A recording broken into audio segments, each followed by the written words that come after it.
জয় হিন্দ। আজকে আমরা আলোচনা করব যে ভালো এবং খারাপের কনসেপ্ট। আমরা ভালো খারাপ কিভাবে বিচার করি।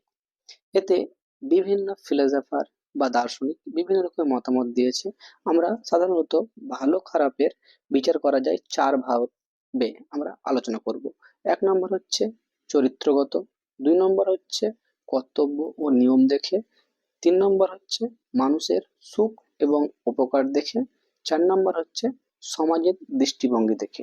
এই চার ধরনের তত্ত্ব দেখে বা চার ফিলোসফার কিছু তত্ত্ব বলে প্রমাণ করেছে যে আমরা কাউকে ভালো এবং খারাপ কেন বলি। তো এখানটায় প্রধানত মেন কারণ হচ্ছে যে আমরা শুরু করব অ্যারিস্টটল থেকে। তো অ্যারিস্টটল কি বলছে যে ভালো এবং খারাপের, অ্যারিস্টটল বলছে যে গুণ নৈতিক, ভার্চুয়াল ইথিক্স। ভার্চুয়াল ইথিক্স কি করে হয়? মানুষের চরিত্র মানুষের চরিত্র ও গুণ ভালো খারাপ নির্ধারণ করে। তো মানুষের চরিত্র আর গুণের মধ্যে পার্থক্য কি? যদি একজন মানুষের মধ্যে কি থাকে? সততা। সততা মানে কি? একবারে সৎ ব্যক্তি, কারো হাতে থাকে না, কারো নাতে থাকে না, সবসময় স্ট্রেট থাকে। এক হচ্ছে সাহসশীল ব্যক্তি। সাহসশীল ব্যক্তি কাকে বলবো? যেমন ধরো কেউ কোনো ক্ষতিগ্রস্ত হয়ে আছে, ধরো কেউ পুকুরে পড়ে গেছে, সাঁতার জানে না কোনো বাচ্চা, একজন হঠাৎ চলে এলো, পুকুরে ঝাঁপ দিয়ে দিল, বাচ্চাটাকে তুলে নিয়ে এলো, সাহস দেখিয়ে বাচ্চাটাকে ডাঙায় বা উপরে নিয়ে এলো। তাহলে তাকে কি বলবো আমরা? ভালো মানুষ, সমাজকে সাহায্য করছে। একটা হচ্ছে ন্যায়বদ্ধ, আর একটা হচ্ছে দয়া। দয়া কাকে হয়? যেমন ধরো আমরা ট্রেনে যাচ্ছি, বাসে যাচ্ছি, এখানটায় কিছু কিছু চলে আসে যাদের হাত পা নেই বা কোনো কারণে কাটা গেছে, বা দেখবে কিছু বাচ্চা জন্মগতই অন্ধ, বোবা হয়ে জন্মায়, তাদেরকে টাকা দিয়ে সাহায্য করছে, মানে দয়া। মানে এখানটায় কি বলতে চাইছে যে তুমি এখানটায় গুণ বোঝাচ্ছে, যে ব্যক্তি এটা সাহায্য করছে সেই ব্যক্তির গুণ দিয়ে আমরা তাকে কি বলছি? ভালো, তাকে আমরা ভালো বলার চেষ্টা করছি। ঠিক একই রকম ভাবে আমরা খারাপ বলি কি করে? দেখো, যদি কোনো মানুষের মধ্যে লোভ থাকে, লোভ বিভিন্ন রকমের লোভ হয়। লোভ হচ্ছে কারো টাকার লোভ, কারো সম্মানের লোভ, মানে অনেক রকমের, কেউ জ্ঞানের লোভ, অনেক রকমের লোভ থাকে। এবং সে কোন লোভটাকে বেশি প্রায়োরিটি দিচ্ছে? কেউ টাকা লোভের জন্য কারো বাড়িতে টাকা চুরি করছে, কেউ টাকা বেশি ইনকাম করার জন্য ফাঁকি মেরে টাকা ইনকাম করছে। তো সেই সব ব্যক্তিকে আমরা সাধারণত খারাপ বলি। নিষ্ঠুরতা। নিষ্ঠুরতা মানে ও কারো জন্য ভাবে না, সেলফিশ, নিজের জন্য কাজ করতে যাচ্ছে, মানে যে বাড়ির মালিকের বাড়িতে কাজ করছে সেটা দেখতে পারে না বা বুঝতে পারে না যে ওকে কাজ করাচ্ছে, ও হয়তো কষ্ট করে টাকাটা ইনকাম করছে, নিয়ে তাকে দিচ্ছে তার বাড়ির কাজ করাতে, কিন্তু সে ফাঁকি মেরে টাকাটা নিচ্ছে। মানে তার কোনো সেলফলেস নেই যে ও টাকাটা দিচ্ছে, ওকে কোথা থেকে দিচ্ছে, কি করে দিচ্ছে, নিয়ে নিচ্ছে। এমন ধরো আমরা কলেজ স্কুলে কিছু বন্ধু বান্ধব আছে, এমন ভাবে কথা শোনায় যে নিষ্ঠুর, মানে আমি মানুষের মধ্যে লয়, মানে আমি ও যে কথাগুলো মানে বলছে আমাকে, সেগুলো আমি আমার নিজের মতো করে ও আমাকে বলে দিচ্ছে, যে আমার মনে কি ফিলিং আছে সেটা কিছু বোঝার চেষ্টা করছে না, সেটা কি আমরা তার জন্য আমরা খারাপ বলি। দেখো হচ্ছে অন্যায়।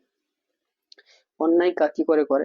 যেমন ধরো তুমি কোন রাস্তা দিয়ে হাঁটছো বা কোথায় টিউশন পড়তে যাচ্ছ, তো সেখানটায় তোমাকে পড়তে দেবে না বলি সেই টিচারকে বলছে ওই ছেলেটা খারাপ বা ওই মেয়েটা খারাপ, মানে তোমাকে অন্যায় করা হচ্ছে। বা তুমি বাড়িতে, তোমার বাড়িতে কোনো একটা কাজ করছো, তোমাকে তোমার পাশে বাড়ি বা কেউ তোমাকে কাজটা করতে দিচ্ছে না, অন্যায়। তাহলে যে ব্যক্তি করতে দিচ্ছে না তাকে কিন্তু আমরা এই দৃষ্টিভঙ্গিতে বলছি আমরা খারাপ, তাকে আমরা সহজ কথায় আমরা কিন্তু খারাপ বলে দিই। তাহলে কাজের চেয়ে মানুষের চরিত্র দেখে আমরা বেশি বিচার করি ভালো এবং খারাপ, এটা অ্যারিস্টটলের মতে। এবার যদি আমরা দেখি, দুই নম্বর হচ্ছে ইমানুয়েল কান্ট। ইমানুয়েল কান্টের মধ্যে যদি দেখি আমরা, তো বলছে কর্তব্য নৈতিকতা। দেখো, পৃথিবীতে যত মানুষ আছে সবারই একটা কর্তব্য আছে। তো সেই কর্তব্য দেখে আমরা ভালো এবং খারাপ বিচার করি। ভালো খারাপ নির্ভর করে কর্তব্য নৈতিক নিয়ম মানার উপর।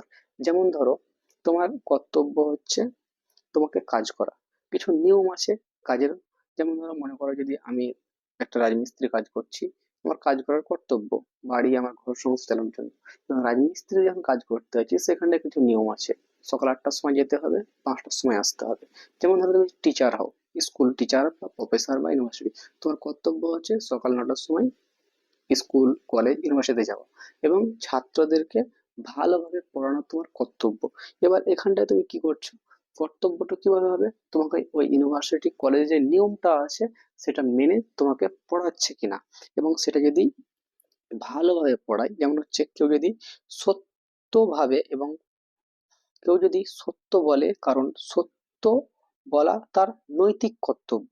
এবং সত্য মানে কি, এখানে কি সত্য বোঝাচ্ছে, যদি সে সত্যিকারের নিজের আন্তরিক থেকে ভালোভাবে কাজটা করে যাচ্ছে এবং সেখানটায় আমরা নৈতিকতা, সেটা হচ্ছে ভালো কাজের মধ্যে পড়ে। আমার সমাজ তাকে ভালো বলে, যে ওই স্কুলে বা ওই ইউনিভার্সিটিতে বা ওই কলেজে যে প্রফেসরটা আছে সেটা ভালোভাবে পড়ায়, তাহলে আমরা সেই হিসাবে আমরা কিন্তু তাকে আমরা ভালো বলি। এবার যদি আমরা দেখি, যদি কেউ লোভের জন্য মিথ্যা কথা বলে, যেমন ধরো বলা হয়েছে আমাকে যে তোমাকে 1 লাখ টাকা দেওয়া যাবে, তুমি এই কাজটা করো। এবং ওই কাজটা তোমাকে বলতে হবে এই যেমন হচ্ছে এই স্কিম আছে, বা যেমন কিছু কিছু মাল্টি ন্যাশনাল এমএলটি গুলো নাই, যে তোমাকে একজনকে জয়েন করতে হবে, তোমাকে বলতে হবে যে এ আমার কোম্পানিতে জয়েন হয়ে যাও, তুমি এই ফ্যাসিলিটি পাবে, ABCD ফ্যাসিলিটি পাবে। এখানটায় কি হচ্ছে, লোভ দেখিয়ে কিন্তু মিথ্যা কথা বলছে। সেই কারণে যে ব্যক্তি বুঝতে পারবে সেটাকে কিন্তু আমরা খারাপ বলছি। এটা কিন্তু ইমানুল কান্ট বলছে। এখানে নৈতিক নিয়ম কাজ করে এবং গুরুত্বপূর্ণ ভূমিকা পালন করে। এবার আমরা 3 নম্বর ফিলোসফি দেখবো, ভালো মন্দ। হচ্ছে যে 2 নম্বর দেখলাম, 3 নম্বর দেখবো হচ্ছে জেমোরিন বেন্থাম। জেমোরিন বেন্থাম কি বলতে চাইছে, জেমোরিন বেন্থাম এবং জন স্টেট মিল হচ্ছে উপযোগবাদ, ইউটিলিটারিজম কথা বলেছে। এখানটায় বলেছে যে যে কাজ বেশি সংখ্যা মানুষের সুখ দেয়। এবার কোন কাজ বেশি সংখ্যা মানুষের সুখ দেয়, যেমন ধরো ইন্টারনেট, বা একটা টিচার স্কুলে পড়াচ্ছে, বা একজন ব্যক্তি খেলা করতে ভালোবাসে, বা একজন ব্যক্তি গান শুনতে ভালোবাসে, বা একজন ব্যক্তি কোনো কিছুকে সাহায্য করতে ভালোবাসে। তাহলে সে বলতে চাইছে একজন ব্যক্তি বেশি সংখ্যক মানুষকে সুখ দেয়। যেমন হচ্ছে একটা সিঙ্গার গান করছে একাই, কিন্তু অনেক মানুষকে কিন্তু নাচাচ্ছে, মানে সুখ দিচ্ছে। এই কারণে সিঙ্গারটাকে আমরা কি বলছি, ভালো। যেমন হচ্ছে কপিল শর্মার শোতে, কপিল শর্মা একটাই শো, কপিল শর্মার সাথে অনেকজনকে একসঙ্গে হাসাচ্ছে, সেখানটায় সুখ দিচ্ছে। তার জন্য আমরা কি বলছি, কপিল শর্মা গ্রেট, ভালো, গুড। এবং হচ্ছে উপকার, এবার যদি দেখা হয় একসঙ্গে অনেক মানুষের উপকার হচ্ছে। এক মানুষের, যেমন হচ্ছে কোনো প্রাইমারি স্কুলের টিচার বা হাই স্কুলের টিচার হোক, তিনি কিন্তু একই ব্যক্তি, কিন্তু একসঙ্গে 30 জন, 50 জন, 100 জনকে পড়িয়ে যাচ্ছে। এখানটায় কি হচ্ছে যে একই ব্যক্তি অনেক জনের উপকার হচ্ছে। এখানটায় যদি দেখা হয় একজন ইউটিউবার বা ফেসবুক কোনো ভিডিও আপলোড করছে, সে ভিডিওটা দেখছে এবং অনেক জনের উপকারে আসছে, তার জন্য তাকে কিন্তু আমরা ভালো ব্যক্তি বলি সহজেই। এবার ঠিক এর হচ্ছে উল্টো যদি দেখি, খারাপ ব্যক্তি কি করে হয়, যদি একটি কাজ মানুষের, অনেক মানুষের উপকার করে, যদি আমরা ভালো বলি। আর যদি একটি কাজ অনেক মানুষের ক্ষতি করে, তাকে আমরা খারাপ বলি। যেমন ধরো একজন ব্যক্তি মদের দোকান আছে, ওয়াইন শপ আছে, সেখানটায় একজন ব্যক্তি আছে, কিন্তু ওই একজন ব্যক্তি অনেকজনকে উইন বা মদ বিক্রি করছে।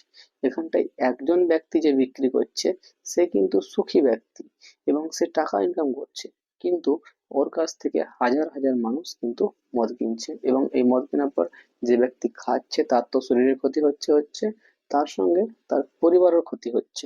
এর জন্য বলতে চাইছি এই কাজটা কিন্তু খারাপ, এবং যারা করছে তাদের কিন্তু আমরা খারাপ বলে অভিহিত করি। অর্থাৎ সর্বাধিক সুখ যেখানটায় পাবে, মানুষের পজিটিভে কাজে লাগবে, তাকে কিন্তু আমরা ভালো বলবো। এরপরে আমরা 4 নম্বর আমরা ফিলোসফিকে দেখবো, আমরা হচ্ছে যে ফ্রেডরিক নিক্সন। ফ্রেডরিক নিক্সন কি বলছে, যে ভালো খারাপ আপেক্ষিকমূলক ধারণা, ভালো খারাপ সবসময় স্থির নয়, সমাজ ও ক্ষমতার সঙ্গে সঙ্গে বদলে যায়। এটা কিন্তু ভালো এবং সবসময় ভালো খারাপ সবসময় স্থির থাকে না, কোনো ব্যক্তি ভালো হতে পারে, কোনো ব্যক্তি খারাপ হতে পারে। 1 বছর আগে সে ভালো ছিল, 1 বছর পর সে খারাপ হয়ে গেছে, 1 বছর পর খারাপ ছিল, 1 বছর পর সে ভালো হয়ে গেছে।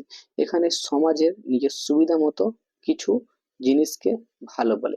যেমন ধরো একজন ব্যক্তি প্রথমে মদ খেত, তখন ওকে খারাপ বলতো, তারপরে ছেড়ে দিয়েছিল, তারপরে সে ধার্মিক হয়ে গেছে, তারপরে কিন্তু তাকে আমরা ভালো বলছি। এরকম মনে করো একজন ব্যক্তি টাকা চুরি করতো, তাকে আমরা কিন্তু খারাপ বলছি। আস্তে আস্তে টাকা চুরি করা ছেড়ে দিল, অন্য একটা সৎ পথে ইনকাম করতে লাগলো, তারপরে সে টাকা কিন্তু সে দান করতে লাগলো, তাই কিন্তু আমরা ভালো বলছি। ঠিক আবার কিছু জিনিস আছে তাকে আমরা খারাপ বলি, যেমন হচ্ছে খারাপ বলে, যেমন হচ্ছে একজন ব্যক্তি ভালোভাবে টাকা ইনকাম করতো, তারপরে কিন্তু ওই টাকাতে ওর কিন্তু হচ্ছিল না, তার জন্য কিন্তু অন্য ব্যবস্থা নিয়ে নিলো, চুরি করতে লাগলো, গাঁজা বিক্রি করতে লাগলো, মদ বিক্রি করতে লাগলো। এর জন্য কি হচ্ছে, কিছু সময় ভালো কাজ করছিল, কিছু সময় খারাপ কাজ করছিল, তার জন্য আমরা কি বলছি, আমরা যে অনৈতিক। এবং অনেক জনের খারাপ কাজ, নিক্সন বলছে যে নৈতিক অনেক সময় সামাজিকও তৈরি করা থাকে। তো এই সব ভালো খারাপ কনসেপ্ট কিন্তু সামাজিক ভাবে তৈরি করা থাকে। তাহলে এখানটায় কনক্লুজ বেরায় যে কোনো ব্যক্তির আমরা যদি দেখি, আমরা তো এক কিভাবে বলবো, আমরা হচ্ছে 2 নম্বর হচ্ছে আমরা কোনো ব্যক্তির, অ্যারিস্টটল বলেছে চরিত্র দিক থেকে, কান্ট বলেছে কর্তব্য নিয়মের দিক থেকে, আর বেন্থম বলেছে, যে বেন্থম এবং মিল বলেছে মানুষের সুখ এবং উপকার দেখে, আর নিক্সন বলছে সমাজের দৃষ্টিভঙ্গি দেখে। তো এই 4টি জিনিস ধাপে আমাদেরকে কাজে লাগাতে হবে, তারপরে আমাদেরকে বিচার করতে হবে কোনো ব্যক্তি ভালো না খারাপ। এরপরে আমাদের নেক্সট ভিডিওতে দেখা হবে। জয় হিন্দ।